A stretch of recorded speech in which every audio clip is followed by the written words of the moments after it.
Wonderful. Good evening, everyone. It's so good to have all of you here.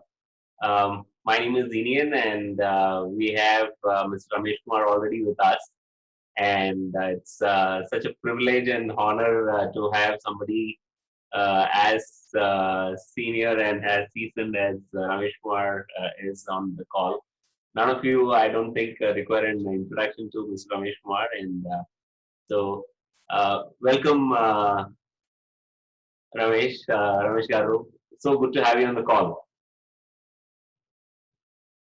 Thank you, Indian, for giving me the opportunity. This is my first seminar. So, hope people will like it. We'll make it as interactive as possible. So, let's see how it goes. Absolutely. So, Good in to fact, hear good words. They're always welcome. no, it's not about good words. I think any other word that I say will not be enough to tell how much respect all of us have for you, because No, you've it's been adding a lot of value to the entire LinkedIn platform, not just to your role or anything like that. I So know. we really appreciate that. Yeah. I personally have been a big recipient of all your expertise through the posts and through our personal interactions. So it's good. Generally, whatever we know something, we just share, try to share whatever is possible. See, there is Wonderful. no point in hiding something. It doesn't make any sense. You can keep everything to yourself and go to grave. What happens? You will be you'll be considered as a king of Egypt. That's it. Absolutely. Wonderful. See, Ramesh Yeah. Garu, a lot of us know you, as, I mean, in different forms actually. You're the multi-avatar person on LinkedIn for us. So, before we get on to the, interactive session, Yep. see, you have a very, very rich corporate experience. If you can just take us through your journey of over 30 years, 3 decades of experience, and share a couple of highlights. What is that? How your journey has been. Then probably we can open up the discussion for everybody else. Yeah, because that story is a pretty long story. So 40-year story I can't cover in 4 minutes. So I'll keep it very, very simple. All right. I joined BHEL in 1981, and from 81 to 99 I was in BHEL Electronics Division. Then 99 October I joined this company, which was you can't call it as a startup because in 99 we didn't know about startups and all that kind of a thing. It was only internet boom. So Right. I joined in 99 October. This gentleman, he started his separate company in only June 2000. So I Okay. was employee number 2 in that company. CEO is number 1. I was number 2 actually. And Okay. then that is how it started. And now I completed 20 years with him. Wow. So, yeah, so 19 years, 18 years in BHEL and 20 years in this particular company.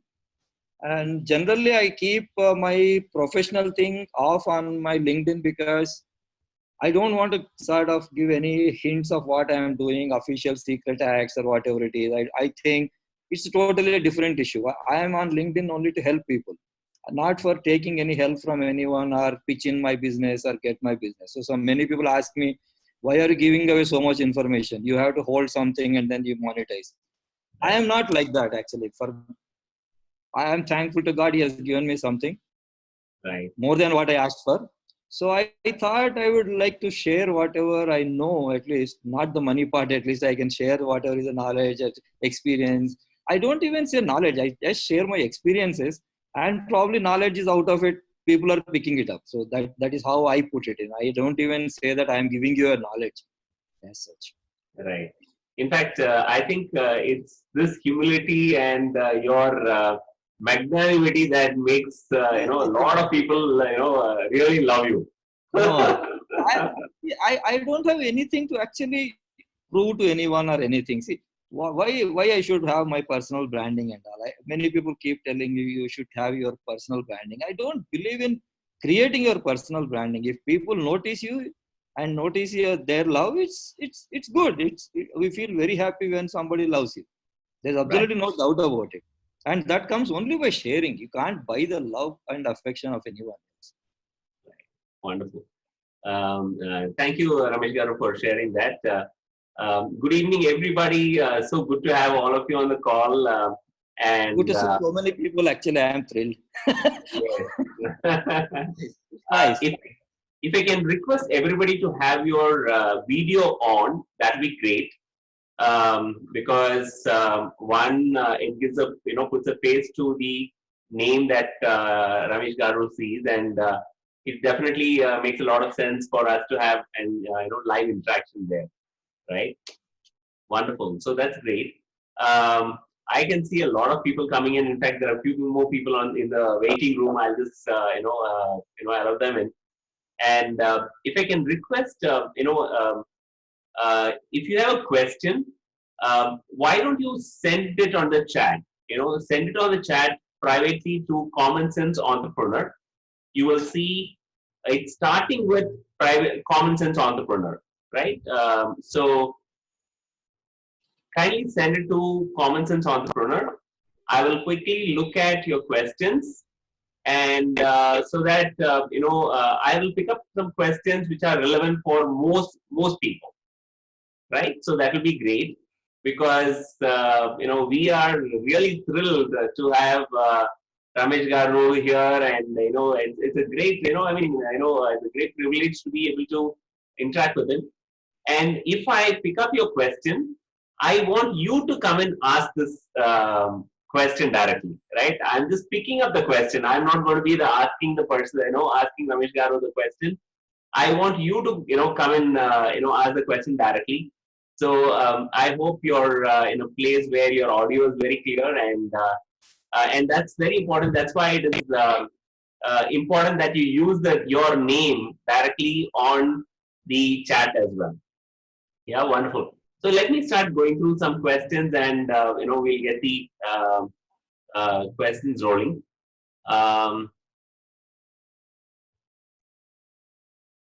Okay.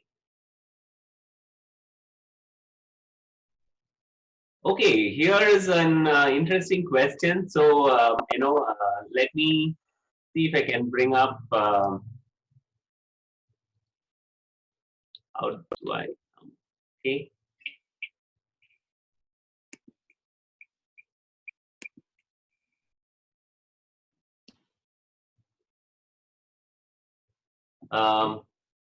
Mr. Hassan, I have made your co-host, and why don't you go ahead with your question? Are you in a position to speak? Yeah. Inamal? Hi, Indian. Yeah. Yes, Yeah. good evening. Hi, Indian. Hi, Ramesh Garu. Thanks for running the call. I'm very privileged to be part of the call. So actually, myself, Inamal Hassan, I work as a scientist in pharmaceutical industry, having 7+ years experience. Actually, I have graduated as university gold medalist in a master degree in pharmacy. Good to So see. this is the first recession I'm facing. So from initial onwards, we hear that you study well, get a good job, and your life is settled. Now in this situation, a lot of things are happening. So how can a person like me, who is very good in professional education, how can I be protected from the next future recession, or what do you recommend? Yeah, it's actually good to hear to one gold medalist here, and probably you know more than me. And actually speaking, in any recession, there are 3-4 industries which will not be affected. And fortunately for you, you're being a gold medalist and in one of those areas like pharmacies, and definitely you're in a bigger advantage than a lot of other guys like IT guys who are likely to lose some jobs.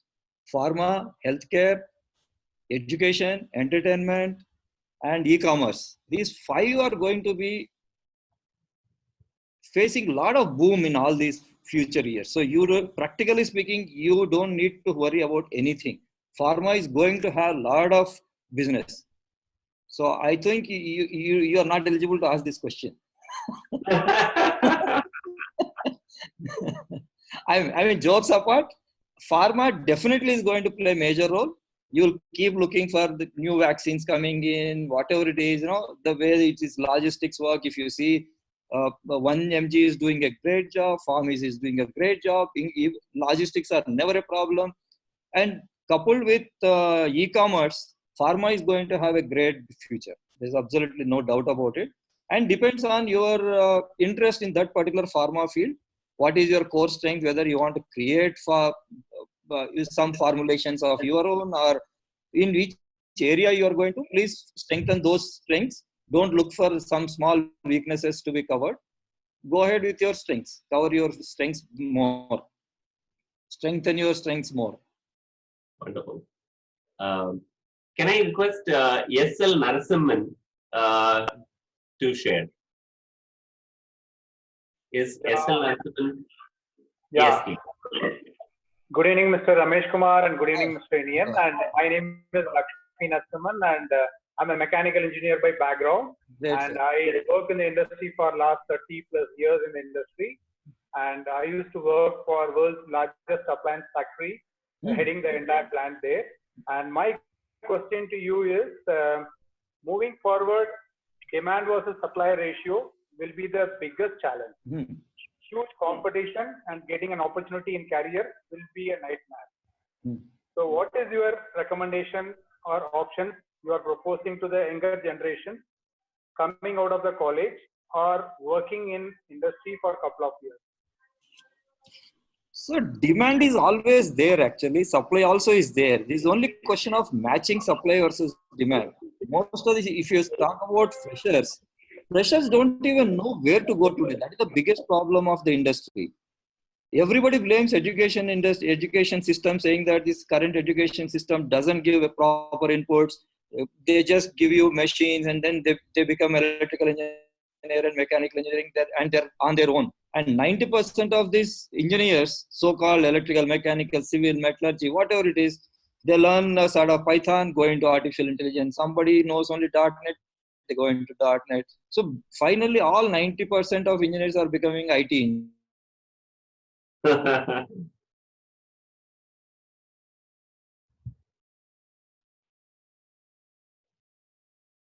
Never die.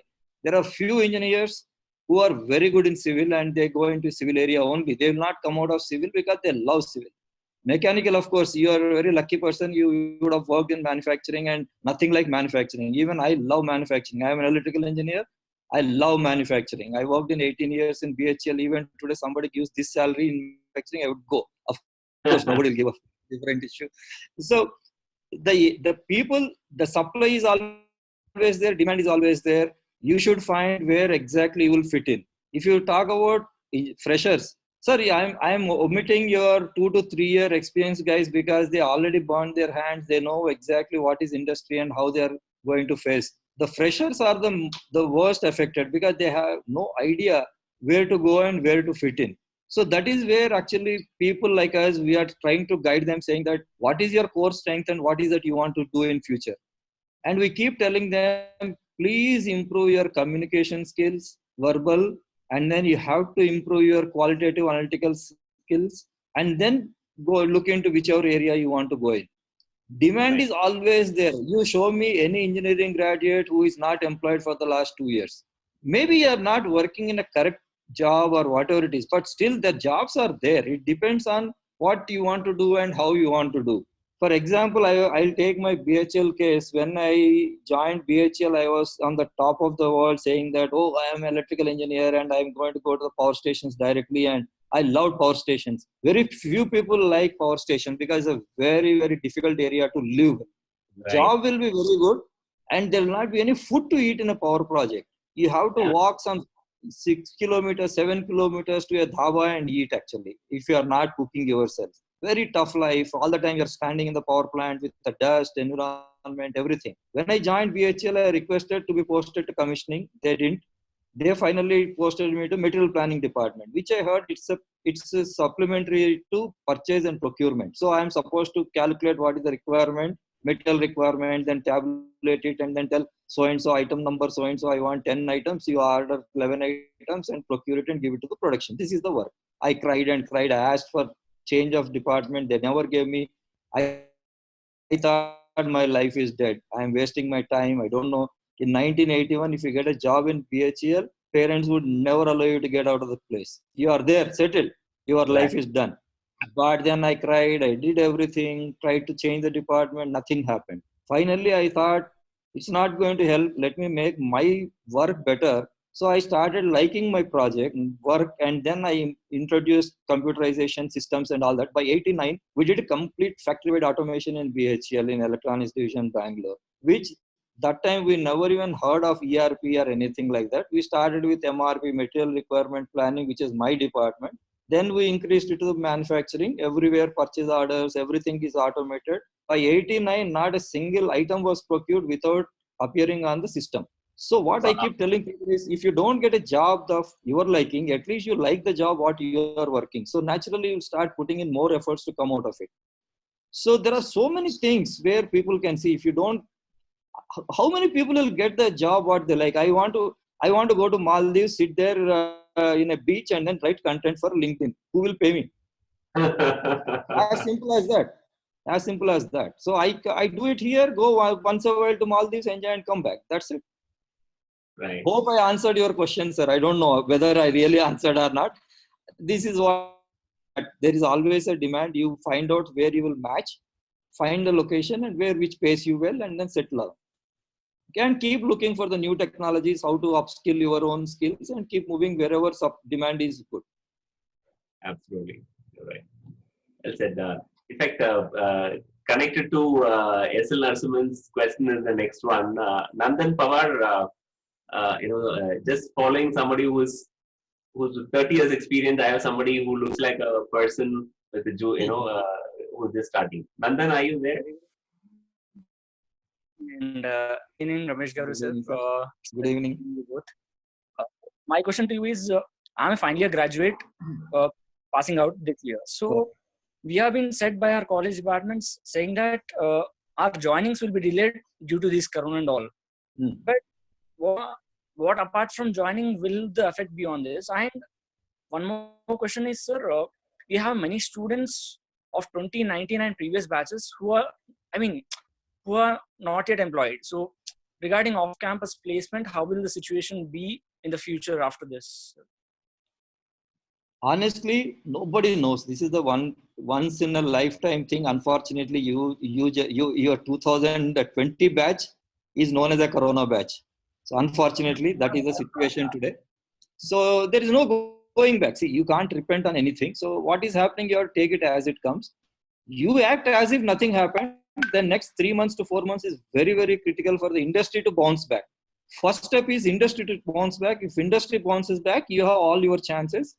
Use this time to improve your skills. You have a lot of time. You have to complete your, which engineering you are doing, which branch? Just one Hello? second. Okay, I will tell you. I will continue otherwise. So basically, yeah, I can continue. Nandan, go ahead. Which branch are you in? I'm from computer science, sir. Okay, great. Computer science, it's good. And you focus on your studies, complete it. Don't worry about immediate jobs. See, basically, you people, are you sure what you want to do after engineering? You want to start your own or you want to join some company? You have to be extremely clear in these two. If you presume that you want to start something and then tomorrow somebody comes for the campus placement and they offer you 20 lakhs, then you say, okay, I'll just join, first take up the job and then I will see the startup later. Don't do all that. If you have decided to take up the job, very good, fine. Then you decide in which area you want to do, whether you want to go into hardware, you want to go into software. If you want to go into software, whether you want to go into artificial intelligence or whatever it is, you decide. If you decide which one you like it, say if you definitely like artificial intelligence and machine learning, do you know Python? If you don't know Python, start learning. You have to do some 3-4 projects. Do some internship free of cost. Right now, many people will be giving you free internship, not the paid internship in this particular critical era, because people don't have money. This is very good time for you people to have free internship, work hard for next 6 months in any company, and they will love it. And the moment they're on track, probably you'll get a fantastic chance of adding this 6 months internship, any company in Python, in artificial intelligence. You will be way ahead of your other competing candidates. Use this for learning a lot of things which are required for industry. You people, you have to look around and say which is the main area and where you can get in a job. Right. Wonderful. I have somebody from the manufacturing setup. Rajshekhar, are you available to ask the question? Yes, sir. Yeah. Good evening, Inian sir, and good evening, Ramesh ji. It's so good to see you both of you, and it's good to learn from experienced professional like you. Sir, I am Rajshekhar. I am from Andhra Pradesh and working in manufacturing sector. I have a question for you, sir. Yeah, please. So I have been working since 7 years in manufacturing sectors, and I have seen, since if we compare previous years and recent years, all industries adopted many automated technologies, and they reduced lot of manpower actually. Okay. And many professionals are still losing their jobs. So my question is how this scenario is going to be. And in colleges before 7 years and now, if we compare, colleges are teaching same old age practices actually. So how the life is going to be for a mechanical engineer? So that's what my question. It's a good question. See, manufacturing is very, very vast actually. It's not a simple thing.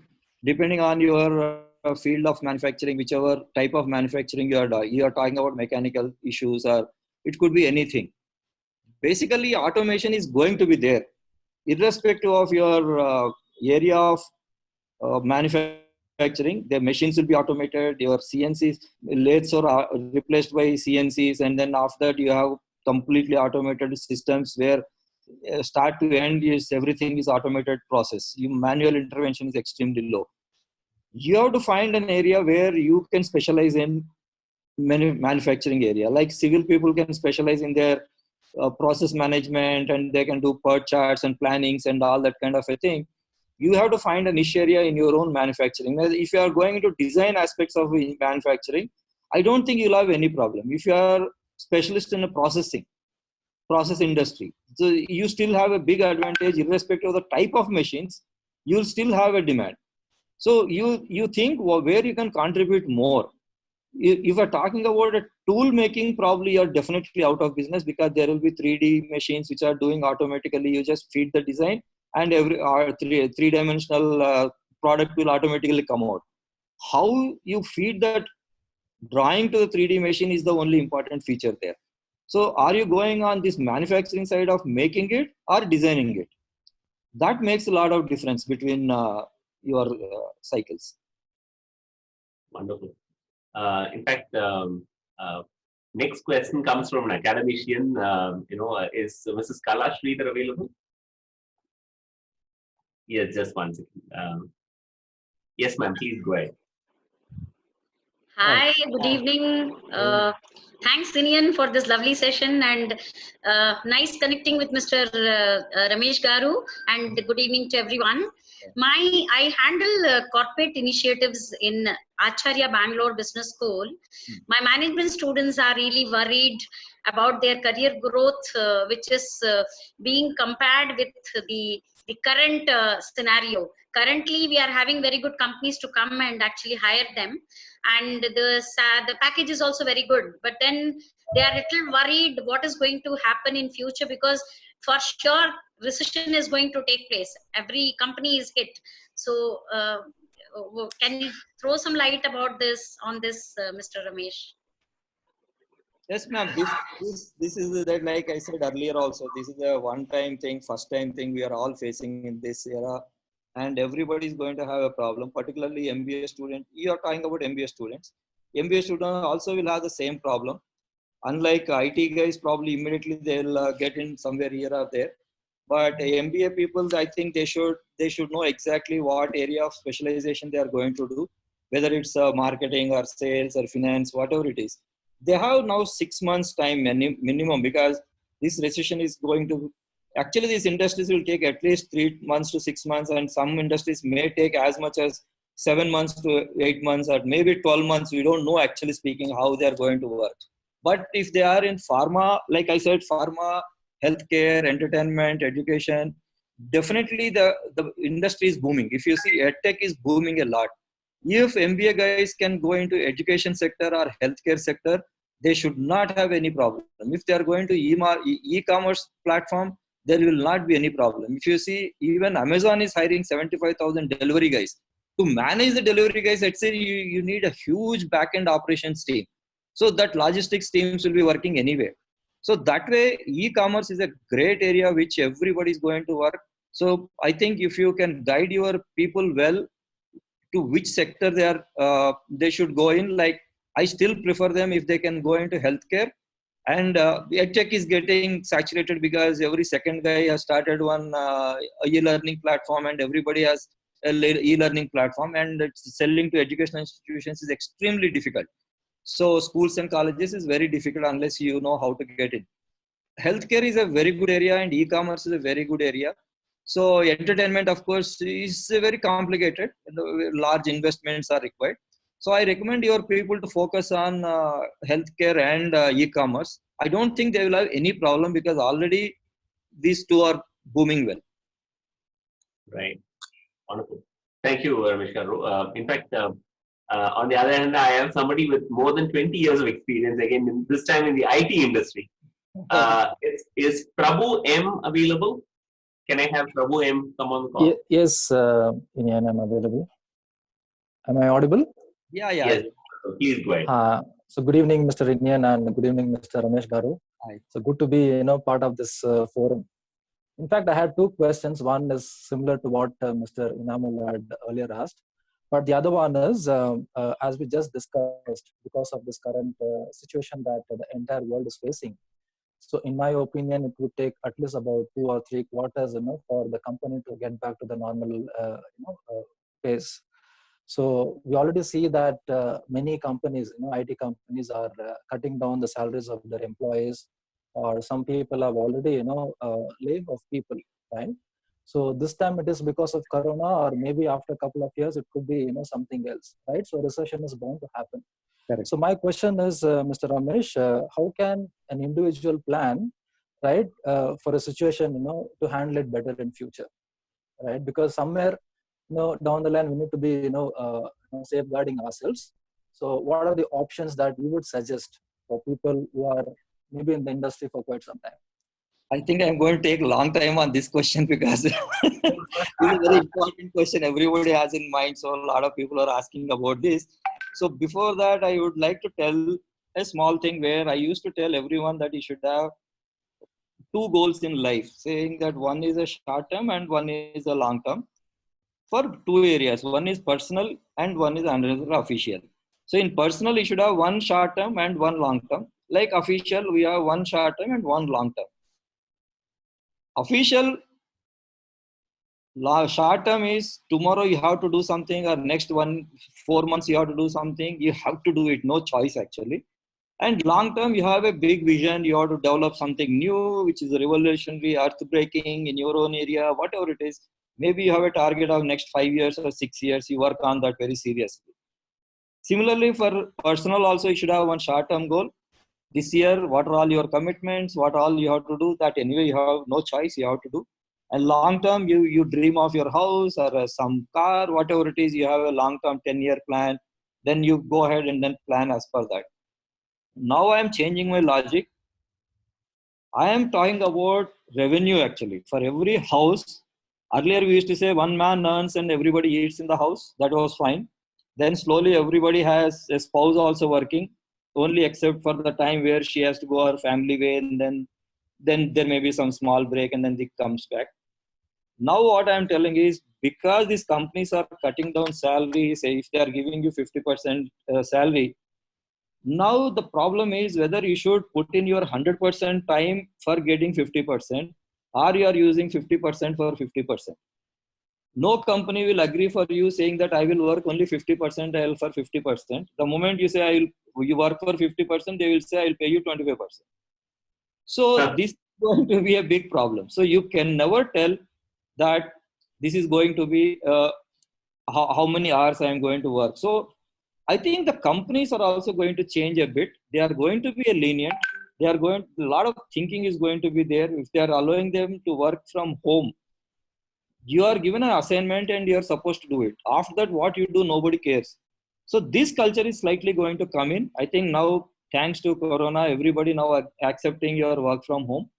And how you work doesn't matter. In work from home environment, your work is important. After you complete it, probably you can do anything. Even if you are doing a freelancer job somewhere, nobody would ever know. I am not telling that you should do it and you should not do it. I can't say, because I cannot say you should not do because the company is cutting down your 50%. You have your own commitments based on your 100%. And who is helping you? Nobody is going to help you. I keep telling that when somebody is starving, empty stomach, you can't motivate him. You can't say, boss, you are hungry. I know you can't eat for 2 days. You are bleeding. Your stomach is inside, but you should keep your smiling face and then welcome people, give a glass of milk. There is no glass of milk. Right. So what I keep telling is, unless you have your own, you can't even serve others. So what I'm telling is, now 2 by 2, you make your goals instead of goals. You make also you make your revenue goals as 2 by 2. You should have 2 streams of revenue. Both should not be in the same area. If you are an IT guy, you do it, but probably you are doing a content development for someone, content writing for someone. It could be anything. I don't mind today. Earlier, I used to be against somebody selling, say, multi-level marketing. I was very much against multi-level marketing. Now I say this is not the time to think which area is good, which area is bad. If you think you can capitalize on your resources, as long as it is ethical, you may not like doing it, but if there is a revenue coming in, why not? You explore, keep your eyes and ears open. If there is earlier, because you're working somewhere, you talk about loyalty, you are talking about so many things, but with 50% salary, there is absolutely no binding on you for anything. If the employer wants you to be loyal, you want to be taking care of you, your kids, your family, your health, everything, they should pay 100%. As simple as that. It's period. There is no questions asked. When you are not doing, you don't expect them to do everything as usual in the past and then do also. Unless you guarantee that all your money will come back. If they are telling, okay, 50% I am cutting you today and I will give you back after 6 months, again, all your arrears of 6 months, I will pay you back. Yes, you be loyal to the company, you do whatever you want.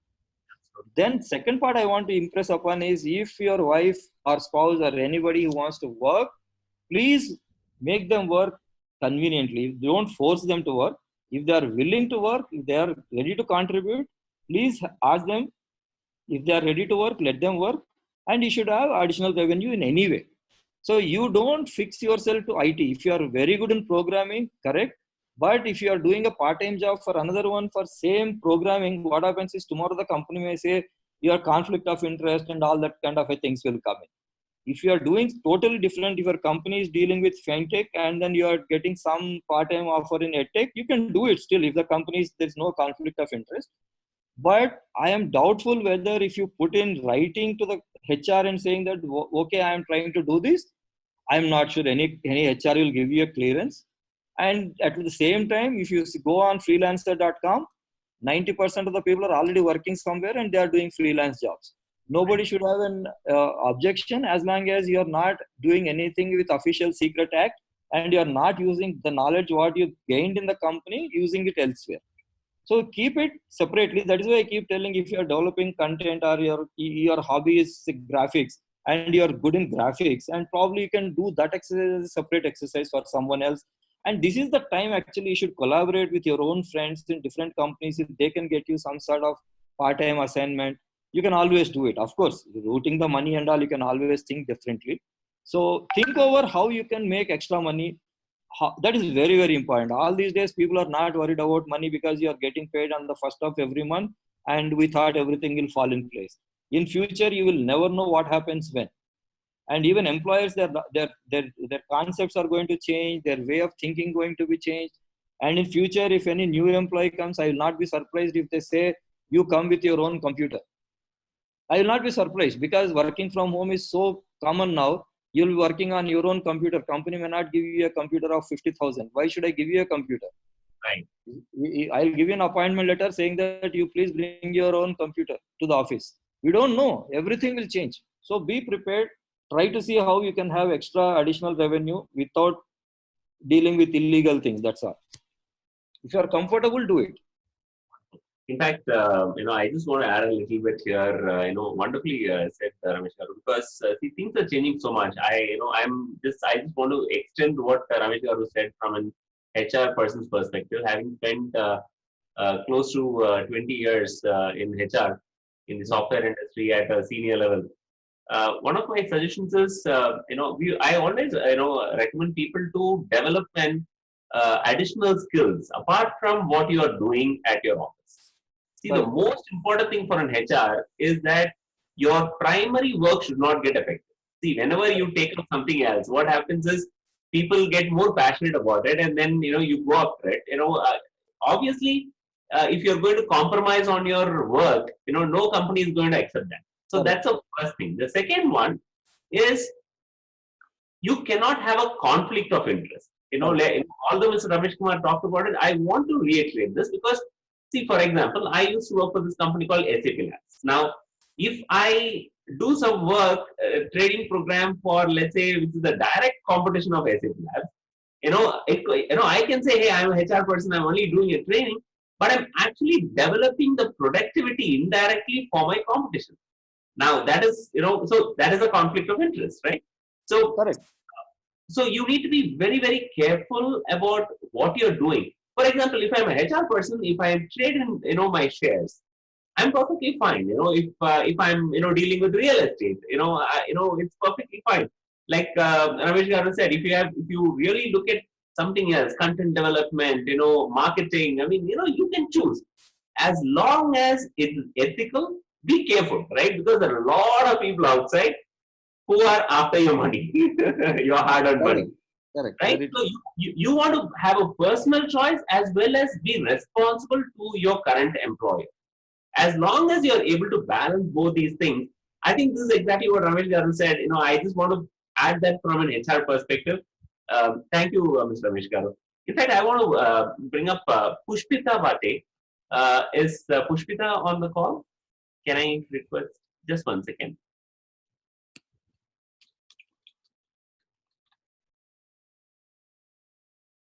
Okay, I don't see Pushpita there. I don't know if she's dropped out. Okay, can I request, is Neeraj on the call? Yes, Inian, I'm here. Yeah, Neeraj, you have a more generic thing, I guess, if you can go ahead and, ask. Yes, thanks a lot, Inian, for the opportunity. And thank you, Ramesh Garu. I've been reading your posts on LinkedIn. Thank you.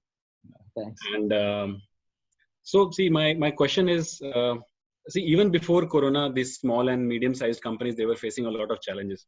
Corona has just given another reason for people to send out mails that probably they were holding up, right? Yeah, correct. Now, see, my question is, see, everybody is worried as they are thinking of their job security or the income security. And I don't blame the CEOs who are dropping those sort of mails because I understand they're also losing money and they probably are not in a position to support at a level at which they were earlier. So coming back to the question, everybody is worried about, thinking of their job income security. And is this the right way to think, or are we thinking short term? Because this might again backfire, as Prabhu was talking about, as I remember. And is there anybody who is actually secure in today's scenario? Who is secure? What exactly do we understand by security, and should we even look for it, or is it a total risk approach, right? Because those are the people who are actually the billionaires or the millionaires, right? Who have taken that sort of a risk, even when they had nothing. So what exactly is security? Let's say I want to think about my life, let's say 100 years, or right. What is the right way to think? Should I totally depend on the CEOs or even the larger companies? So who is secure? Neeraj, thank you, because this is the kind of philosophical question I was waiting for Ramesh Garu. Thank you for bringing a completely different dimension. Please, Ramesh Garu, please go ahead. This is a very difficult question. This is a very, very, I don't know. It depends on individuals. If you are linking two things, one is the company aspect, the second one is the personal aspect. As an employer, as the second one is an employee. So if you talk about employers actually now, this is the time where the leadership skills are coming into the fore. This is where we will learn how the top leadership is actually behaving. Like just now you said, they were already waiting to kick some people out and they found this is an ideal situation to throw them out. So these kind of people have to change. They will change. And second one is most of the people, actually the companies probably seems to have not planned 6 months ahead what will happen. They all presume that you have got orders, you have got a pipeline, you know how much demand is there, how much you are able to supply, how many more orders or marketing guys, sales guys are bringing in. You have everything, sales funnels, everything's are in place. But they never thought about financial planning of next 6 months. How many companies have kept 6 months salaries in a particular account to ensure that whatever happens, I'll give 6 months salaries? I don't know how many companies have really did that. So now people will start thinking that at least salary part or some management. See, the problem now comes for the employer is whether you like it or not, they have to pay the rents, they have to pay for all the electricity charges, water charges, air conditioning charges, infrastructure charges, and maintenance fee charges, everything. Whether you're working a single day or not, your expenses are already there. And the only way they can cut down is the salary part, where that is the very easier. If you have 1,000 people, send off to some 200 people, they save immediately some money for this next 6 months. And once the business is back, they can always hire another 300 guys. That's not a problem. This is how the employers are thinking. Probably their skill sets will change. That is what we are hoping. We don't know, not really speaking, because I am also an employee, so I can't think much about an employer. If you come back to the employee, how do I plan? See, I am a terrible guy in savings. I just blow my money. Now I realize what mistake I have done. Earlier, people used to say, save money and then buy. So I said, no, I am a new age guy. I don't care if I save so much money and then after that I die, what happens? Somebody else will enjoy. With that concept, I enjoyed my life. I'm not telling I actually say I'm sorry. No, I'm not sorry. I enjoyed my life. Absolutely no doubt about it. Whatever I wanted, I did. If I want to go abroad somewhere, I went. I wanted a good car, I bought a good car. No compromises in life. But now suddenly what happens is that, are you really prepared for loss of income for 6 months? I never thought. Honestly speaking, I never thought. Though I had 40 years of experience, I never faced this situation. I hope nobody else will face again another situation like this. So now what happens is people say you should have 6 months saving, like US and all they used to say about it. As an employee, I find it extremely difficult. If I have 6 months income in my account, why should I take a loan? I need a car loan, I need a housing loan, I need educational loan, every possible loan I would have taken. Only thing what we people are doing is we are slightly investing in your mutual funds. Now mutual funds has taken a solid hit. I myself have lost something like 22% loss in my mutual funds. Now unfortunately I can't even withdraw my mutual fund to survive today. So you have to find a way how you will survive. You have to survive, you have done mistake, you have to pay for that. This is as simple as that. But what we have learned now is you should know how to survive if there is an earthquake and 6 months everything is lost. How are you going to plan? No, there is no formula. There is absolutely no formula. One is the survival. Now, immediately we have to do some sort of survival planning because a lot of people are going to lose jobs. Lot of people. I feel really bad for those guys. And market will be much, much worse because for 5 lakh rupee job, now there will be sort of discount offerings. People may be ready to join at 4 lakhs. The things, I'm not actually projecting some panic or whatever it is. It is going to happen. If there is suddenly 1.2 lakh or 12 lakh people are without jobs, this is going to be a panic around. So they have to find out which area is good for them and find out coolly. Knee-jerk reactions will not achieve anything. You have to sit back and then relax. First day there will be depression. Second day there will be some sort of sorrow. Third day slowly you started coming back to normal phase. Fourth day, fifth day, you start smiling and said, okay, yaar, mar gaya, chalo, abhi kuch karte hain. So what is that kuch karte hain is most important. How are you going to bounce back along with the company? If the company is already there and they are going to take you back, absolutely no problem. Otherwise, if you are an experienced person, you know where exactly you will fit in. You always leverage your LinkedIn contacts, whatever it is. There are so many CEOs, founders are already there. Leverage your contacts and be in good touch with those guys, and one day or other they will come back to you. Nothing to worry. Actually, next time you plan well. Absolutely. Well said, Ramesh Garu. Because, Neeraj, just to add my little bit here, I don't think it's to do with the corona situation. Security is not something that you should expect in the current scenario, because I think it is about the value one individual brings to the table, and that's always going to be there. So if you look at a very generic answer, I would say anything essential, any essential services, essential industries, like, Ramesh sir already pointed it out, in terms of healthcare, for example, he was talking about e-commerce, he was talking about, while he was, handling Mrs. Kalashridar's question, he mentioned these two industries specifically. And I think that's a, indicative of, where it is. But I think it's only to do with the competition going up, with so many things changing. It is important about what your value addition, what do you bring to the table. Going by the time, I just want to have last two questions here. I still have a lot of questions, so we'll have to limit to the last two questions. I want to bring up Satvik Bhate. Satvik, are you on the call? Yes, I'm available. Yes. Yes, please. Please go ahead with your question. Yes, Ramesh sir, I think we interacted quite a bit on the LinkedIn comment section. Yeah. And quite frankly, my question here is, as of now, and since you already pointed out that you were quite liberal in spending money, I was also in the same scenario. And what I realized was, in these times, there's not much that a human needs to survive. So consumerism as such, I don't think it will stop existing, but definitely it will go down. So what do you feel will happen to these industries which are dependent on people being consumerism in nature?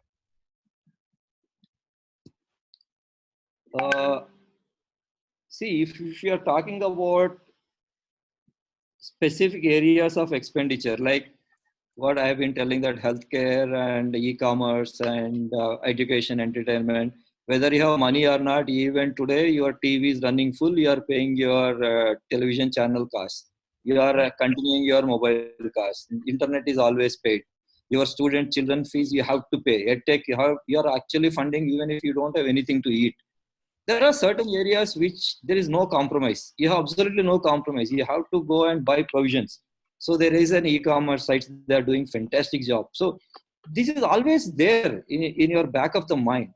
So if you're talking about luxury items, it may take some, like suppose if you say about malls are definitely going to get affected in a short term.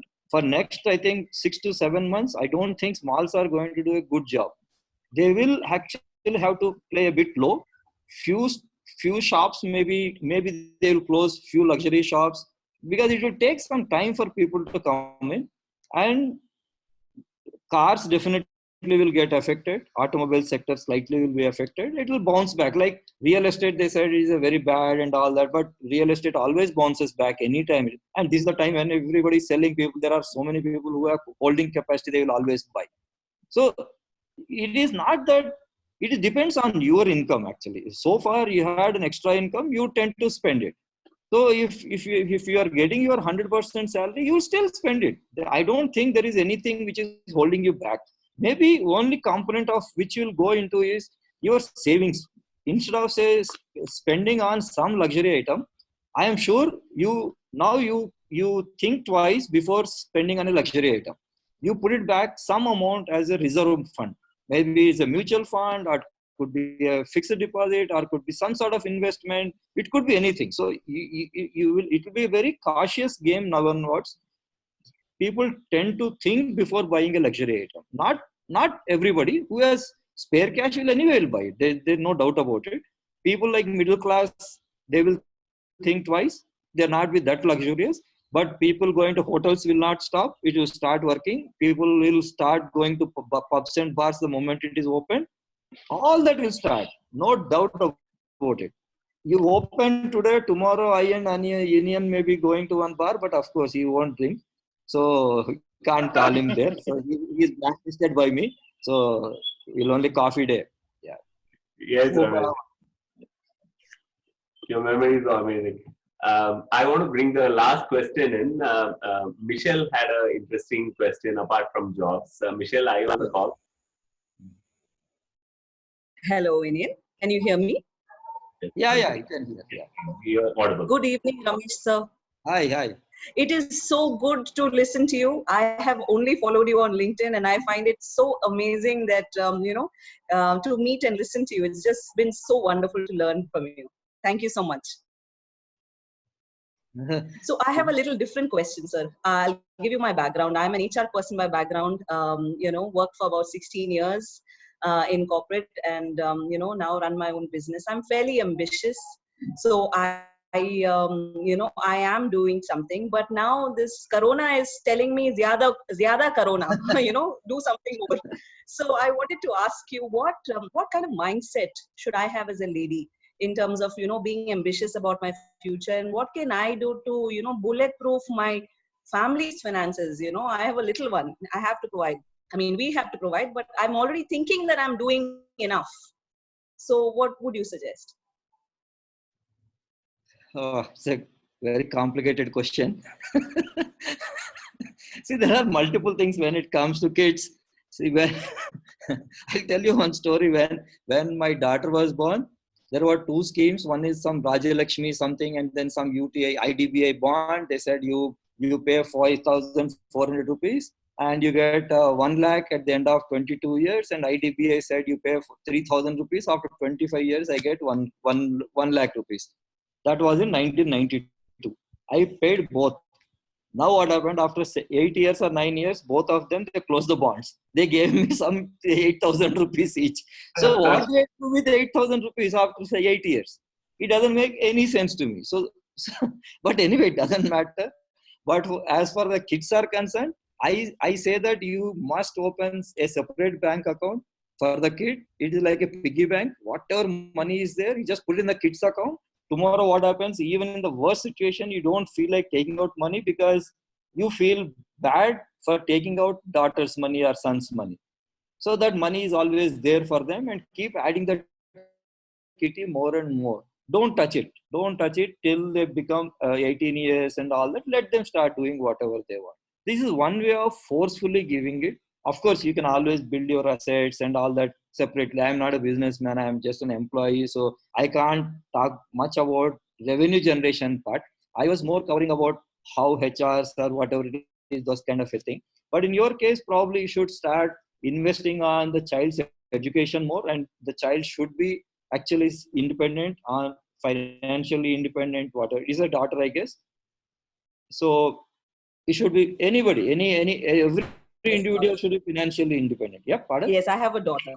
Yeah, daughters are very precious. So you have to take care of them. And then my daughter is doing a PG in anesthesia in Manipal actually. So daughters are very, very special. So you have to keep investing on their education and then keep grooming them. The only problem with girls is whatever they demand, you start giving them whatever you ask.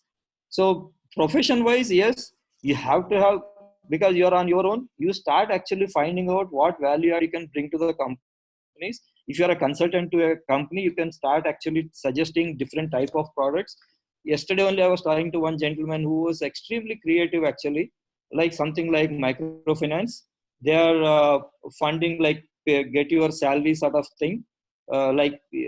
One company has got take your salary in advance. So not 30 days salary or whatever it is. This person is coming out, if you work for 10 days, you get your 10 days salary, which is tied up with the companies. It's a fantastic product. He has already come out. He's giving me a demo on that. So if that kind of a products, if you can identify and then you can suggest it as a package to your consultancy, it will definitely add value to your outlook and how you are thinking. So in HR itself, there are so many things which I generally hate HR. Sorry for telling it. Don't tell anyone. So I say I am yet to see one HR person who tells that your earned leaves are getting expired, you please encash it. Nobody tells your LTC is getting expired, please go on leave. No, I have not heard a simple HR person doing it. I would love HR person calling me and say, happy birthday. No, they won't tell you. So there are small things which HR can add value to any company. Today, HR is considered as human resource department where all employees are considered as machines. You are assigning 5 machines to one project, 2 machines to another project. You don't worry whether the machine needs oiling and it needs to be stopped for a day and then give the relaxation it requires. So please remove that resource from the HR, then consider them as human beings, then you will be a great human being. I think you should keep looking at good HR products which you can suggest to others. Wonderful. Thank you so much, Ramesh Garu. I mean, I think that was one of the most lively sessions we have hosted so far. And that's what we wanted everyone to interact instead of question answer session. So I thought I'm so amazed at the diversity of the crowd and the kind of questions that came in. We had people who are students, we had people who are just passing out, people who had 30 years of experience, manufacturing, IT. It is amazing. And the problem with having somebody like Ramesh Garu on the show is nobody wants to close the show, including me, right? I mean, so but wonderful. I really appreciate you taking time off, Ramesh Garu, and being with all of us. I'm sure it was a great value addition for all of us. Thank you so much. We really appreciate your time. Thank you. Have a wonderful evening, all of you. Yeah. Thank you. Thanks a lot. Take care. Bye, everyone.